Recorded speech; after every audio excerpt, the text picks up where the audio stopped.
भाजप नेते प्रवीण दरेकर यांनी शिरूर मतदारसंघाचे मवियाचे उमेदवार अमोल कोल्हेंवर टीका केली। कोल्हेंनी 5 वर्षात काहीच कामं केली नाहीत तर जनता कोल्हेंना कवडीमोल करेल अशा शब्दात दरेकरांनी कोल्हेंवर निशाणा साधला। शिरूर तालुक्यातील न्हावरा इथल्या जाहीर सभेमध्ये त्यांनी कोल्हेंवर हा घणाघात केला। जर अमोल कोल्हे कवडीचा विकास करत कल्याण लोकसभा मतदारसंघात उमेदवार कोण हे ठरत नव्हतं आणि जेव्हा ठरवलं तेव्हा त्यांच्यावर विश्वास नव्हता अशी परिस्थिती आली असा टोला आमदार श्रीकांत शिंदे यांनी उद्धव ठाकरेंना लगावलाय। कल्याणमध्ये महायुतीच्या कार्यकर्त्यांच्या कार्यालयाच्या उद्घाटनादरम्यान श्रीकांत शिंदे बोलत होते।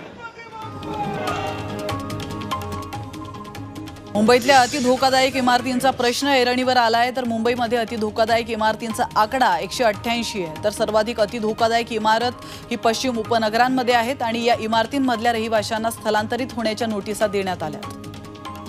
अमृत नोनी गॅस्ट्रिन, अपचन, ऍसिडिटी, गॅस्ट्रबल ह्यापैकी तुम्हाला कुठलाही गॅस्ट्रिक प्रॉब्लेम झाला, उपाय एकच, अमृत नोनी गॅस्ट्रिन।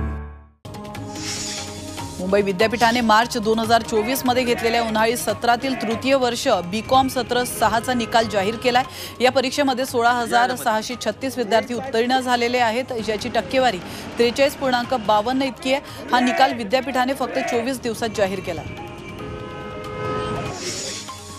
ठाण्यात सर्व सर्व्हिस सेंटरमधील वाहनं धुणं आणि इतर साफसफाईची कामं करण्यास मनाई करण्यात आली आहे। सध्या तीव्र उन्हाळा सुरू असल्यानं शहरामध्ये पाण्याची कमतरता भासते त्यामुळे पाणी टंचाईची शक्यता निर्माण झाली आहे। या पार्श्वभूमीवर पाण्याची बचत करण्यासाठी महानगरपालिकेने हे निर्बंध घातलेत।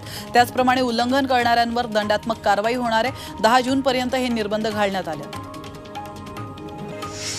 बातमी कल्याणमधून बाजारात पुन्हा एकदा बनावट नोटा चलनामध्ये आणणारी टोळी सक्रिय झाली आहे। अशाच किरकोळ विक्रेत्यांना नकली नोटा देऊन त्या चलनामध्ये आणणाऱ्या एका तरुणाला कल्याणच्या महात्मा फुले पोलिसांनी अटक केली आहे। अंकुश सिंग असं या आरोपीचं नाव आहे।